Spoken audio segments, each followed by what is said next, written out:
C'est le temps, c'est le temps, c'est le temps. Bonjour, soyez tous les bienvenus à un temps précieux, temps de partage, temps d'édification, que le Seigneur vous bénisse. Bonne et heureuse année 2023, que cette année soit une année de joie, de bonheur, que cette année soit une année d'accroissement à tous égards, de réussite à tous égards. Je crois que cette année est une année bénie. Je crois que cette année est une année de visitation pour chacun d'entre nous. Je crois que le Seigneur va nous faire du bien en cette année. Reçois cela au nom de Jésus-Christ. Amen. Aujourd'hui, nous allons voir ensemble ce thème, la réussite selon Dieu. Chaque année, chaque début d'année, nous faisons des projets, nous faisons des vœux. Cette année, je veux réaliser ceci, je veux réaliser cela. Et chacun de nous a envie de réussir. Chacun de nous a envie d'avoir du succès dans ses projets. La réussite, c'est avoir une heureuse issue.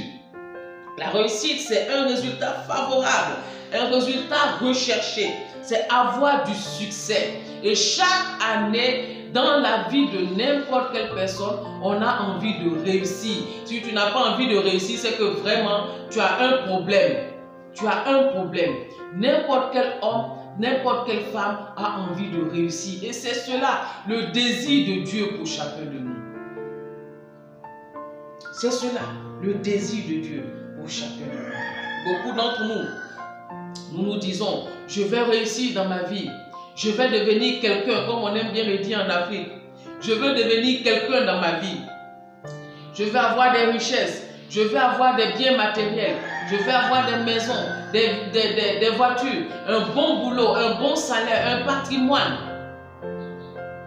Mais il y a beaucoup de personnes qui ont tout ça, mais qui sont malheureuses. Il y a beaucoup de personnes qui ont plein de richesses, mais qui sont malheureuses. Je connais même beaucoup de personnes qui, malgré tous leurs biens financiers, malgré leur position dans le monde, vivent dans la dépression, trouvent que leur vie manque de sens. C'est pour cela que nous sommes en train de dire ce matin, la réussite selon Dieu. Parce que la réussite selon les hommes n'est pas forcément source de bonheur absolu. La réussite selon Dieu, nous allons la voir aujourd'hui. C'est celle-là qui va te combler. C'est celle-là qui va te satisfaire. C'est celle-là qui va remplir ta vie de joie. Je connais une femme dans la Bible. Je connais une femme dans la parole de Dieu. Son nom c'est Esther. Esther était juive. Esther était orpheline de père et de mère. Elle a été élevée par son cousin Mardochée. Nous allons lire ça dans Esther chapitre 2, versets 5 à 11. Esther chapitre 2, versets 5 à 11. Il y avait dans Sus, la capitale, un juif nommé Mardochée, fils de Jaïr, fils de Chiméi, fils de Kis, homme de Benjamin, qui avait été emmené de Jérusalem parmi les captifs déportés avec Jéconia, roi de Juda, par Nebuchadnezzar, roi de Babylone. Il élevait Hadassa, qui est Esther, fille de son oncle, car elle n'avait ni père ni mère. La jeune fille était belle de figure, de taille. La jeune fille était belle de taille et belle de figure. À la mort de son père et de sa mère, Mardochée l'avait adoptée pour fille. Lorsqu'on eut publié l'ordre du roi et son édit, qu'un grand nombre de jeunes filles furent rassemblées à Sus, la capitale, sous la surveillance d'Hégaï, Esther fut aussi prise et conduite dans la maison du roi, sous la surveillance d'Hégaï, gardien des femmes. La jeune fille lui plut et trouva grâce devant lui. Il s'empressa de lui fournir les choses nécessaires pour sa toilette et pour sa subsistance. Lui donna 7 jeunes filles choisies dans la maison du roi et la plaça avec les jeunes filles dans le meilleur appartement de la maison des femmes. Esther ne fit connaître ni son peuple ni sa naissance, car Mardochée lui avait défendu d'en parler. Et chaque jour, Mardochée allait et venait devant la cour de la maison des femmes pour savoir comment se portait Esther et comment on la traitait. Amen. Alors, c'est l'histoire de Esther à l'époque. Alors, le roi Assuérus avait organisé une grande fête où il avait demandé à sa femme Vasti de venir se présenter à ses convives. Alors la reine Vasti a refusé de se présenter aux convives. C'est comme ça que le roi Assuérus a répudié Vasti. Alors il fallait trouver une reine. Il fallait trouver une nouvelle femme au roi. C'est comme ça que des jeunes filles ont été sélectionnées dans toutes les villes du royaume. Et Esther, qui était juive, a été aussi sélectionnée pour être présentée au roi Assuérus. Mais Esther était une orpheline. Elle était orpheline de père, orpheline de mère. Esther était juive et les Juifs étaient sous la domination de Babylone. En quelque sorte, ils étaient esclaves, ils étaient sujets au roi Assuérus. Donc, on pouvait dire que Esther était dans une condition défavorable. Voilà qu'elle va être sélectionnée parmi ces jeunes filles qui potentiellement pourraient être reines. Mais pour chacun de nous, on allait jubiler que hey, la réussite est en train de frapper à ma porte. Hey, bientôt je vais sortir de ma pauvreté, je vais devenir quelqu'un. C'était la condition dans laquelle Esther était. Plus tard, on a vu dans ce passage que Esther a trouvé grâce devant Hégai qui était chargé de préparer les femmes à se présenter devant le roi. Esther chapitre 2, versets 16 et 17. Voilà maintenant que Hégai, il a bien préparé, il a bien conseillé dans le choix de ses bijoux, de ses parfums et tout ça, de sa toilette. Et maintenant, c'était au tour de Esther de se présenter devant le roi. Esther va et elle se présente devant le roi. Esther chapitre 2, versets 16 et 17. Esther fut conduite auprès du roi Assuérus dans sa maison royale le 10e mois, qui est le mois de Tébet, la 7e année de son règne. Le roi aima Esther plus que toutes les autres femmes, et elle obtint grâce et faveur devant lui plus que toutes les autres jeunes filles. Il mit la couronne royale sur sa tête, alléluia, et la fit reine à la place de Vasti, alléluia. La faveur de Dieu était sur Esther, la grâce de Dieu était sur Esther, et Esther a été choisie par le roi. La parole de Dieu dit que Assuérus l'a aimée plus que les autres jeunes filles. Il a posé la couronne sur la tête de Esther. Oh là là, ça c'est un sujet de joie, c'est un sujet d'allégresse. Pour beaucoup d'entre nous, on allait dire hey, Esther a réussi, Esther a percé, Esther est arrivée au sommet. Toi qui es orpheline, tu n'as ni père ni mère, tu es d'un peuple esclave. Aujourd'hui, le Seigneur te fait la grâce de devenir reine du royaume. C'était la puissance de l'époque. De t'asseoir sur le trône aux côtés du roi. Mais ça, c'est la réussite. Ça, c'est la réussite. Mais il y a quelque chose qui m'a frappé. Qui m'a frappé dans la suite de la vie de Esther. À un moment donné, il y a une personne qu'on appelle Aman qui va se lever contre le peuple d'Israël, qui va se lever contre le peuple juif. Il va jurer de mettre à mort tous les juifs. Et il va amadouer le roi, de telle sorte que le roi lui permette de signer un décret de mise à mort de tous les juifs, ne sachant pas que la reine elle-même était juive. voilà que les Juifs ont commencé à se mobiliser, ils ont commencé à pleurer devant le Seigneur, ils ont commencé à implorer la grâce de Dieu, à jeûner, à prier. Et parce que Esther avait réussi et qu'elle était dans le palais, Esther n'était pas au courant de tout ça.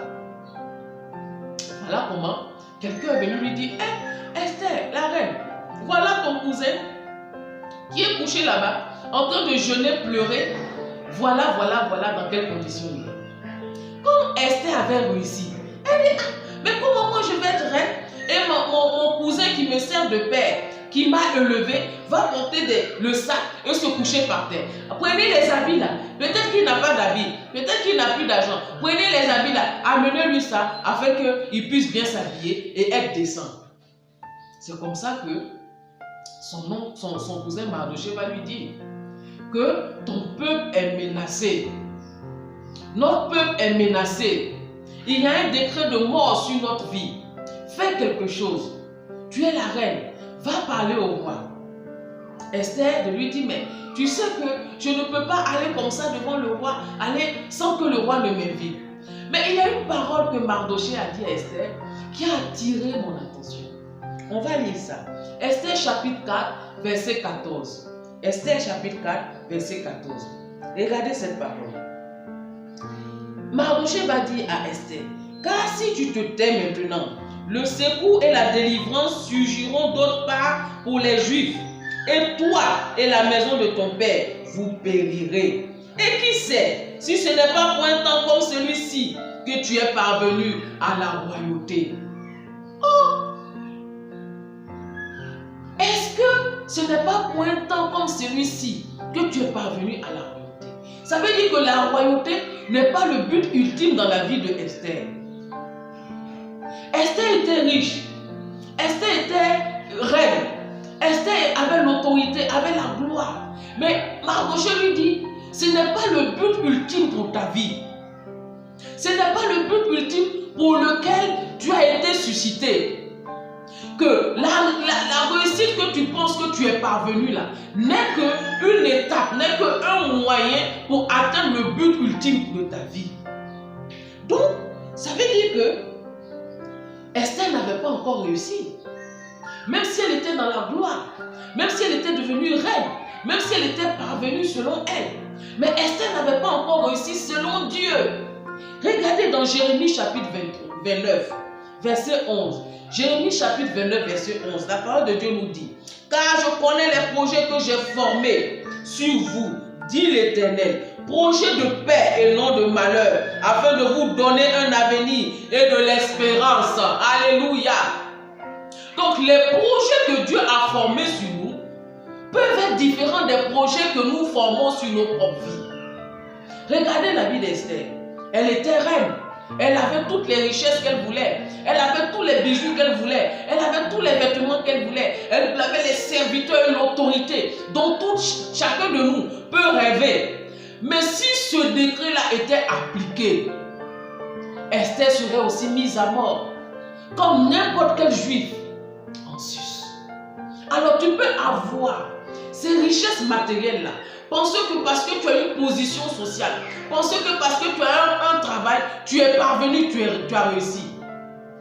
Mais le Seigneur est en train de dire que les projets qu'il a formés pour nous sont des projets de paix et non de malheur.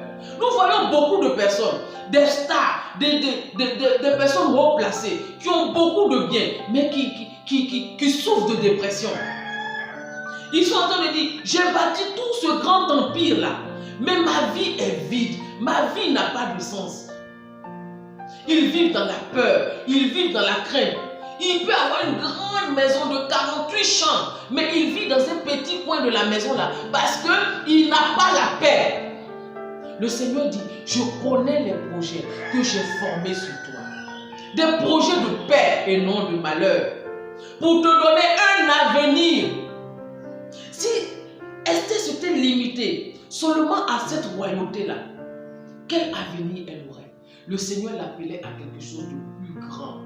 Le Seigneur l'appelait à une délivrance de son peuple, à la délivrance de son peuple, afin que son peuple puisse avoir un avenir et de l'espérance. Alléluia.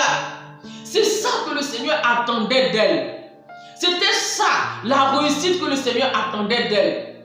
Que Esther réussisse à délivrer ou à être un canal de délivrance pour son peuple. Donc si Esther avait seulement regardé le fait de sortir des sentiers battus et de devenir reine comme la réussite, elle serait passée à côté de quelque chose de plus grand. De plus grand.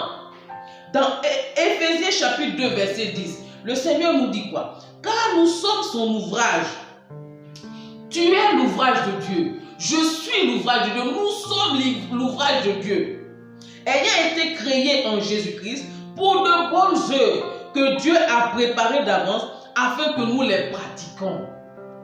Le Seigneur a préparé une œuvre pour chacun d'entre nous. Il a un projet bien formé, bien ficelé sur la vie de chacun d'entre nous. Et c'est ce projet-là que le Seigneur veut que nous réussissions. Si tu as tout eu dans ta vie et que tu as raté le projet que le Seigneur a formé sur ta vie, bien aimé, tu as échoué. Tu as échoué. Mais quand j'ai lu ce passage, j'ai eu peur. J'ai dit, mais Seigneur, donc on peut marcher comme ça et passer à côté de l'essentiel. Esther a failli passer à côté de l'essentiel. Elle a failli passer à côté de l'essentiel. Donc tu peux t'accaparer toutes sortes de biens et passer à côté de l'essentiel. Il dit que nous avons été créés pour des bonnes œuvres que le Seigneur a préparées d'avance. Le Seigneur a préparé d'avance des bonnes œuvres pour moi, qu'il s'attend à ce que je pratique pendant tout le temps que je serai sur cette vie, sur cette terre. Il a préparé des bonnes œuvres pour toi d'avance, qu'il s'attend à ce que tu pratiques une fois que tu es sur cette terre. La réussite selon Dieu, c'est de réussir ta destinée. C'est de réussir le projet que le Seigneur a formé sur ta vie. La raison pour laquelle le Seigneur t'a emmené sur la vie, sur la terre. C'est ça la réussite. Tu peux t'accaparer toutes sortes de notoriété. Les hommes peuvent même te couvrir d'éloges. Les hommes peuvent te couvrir de louanges. Mais si tu as raté le but de ta vie, quand tu vas arriver au ciel, le Seigneur va dire, mais voilà le projet que j'avais formé pour toi. Tu as tout fait. Tu as travaillé à tout, sauf ce projet-là. Et cela doit nous interpeller. Surtout en ce début d'année. Cela doit nous interpeller. Cela doit nous interpeller. Si tu ne connais pas encore les projets que le Seigneur a formés sur ta vie, bien aimé, je vais t'exhorter à laisser tout ce que tu es en train de faire, à chercher la face de Dieu, afin d'avoir une bonne connaissance du projet que le Seigneur a formé sur ta vie. Et une fois que tu l'as trouvé, attelle-toi, travaille, dispose tout ton cœur à accomplir le plan de Dieu pour ta vie. Parce que sinon, si tu rates le plan de Dieu pour ta vie, tu as échoué ta vie. Le Seigneur veut que tu réussisses selon lui. Le Seigneur veut que chacun de nous réussisse sa vie. Et qu'à la fin, lorsque nous allons retourner vers lui, il puisse nous dire, bon et fidèle serviteur, alléluia, entre dans la joie de ton maître. Que le Seigneur soit content de nous. Le Seigneur était content de Esther. Parce que quand Esther s'est réveillée et qu'elle est allée avec comment je peux dire ça, avec le concours du Saint-Esprit, aller vers le roi, le Seigneur s'est glorifié.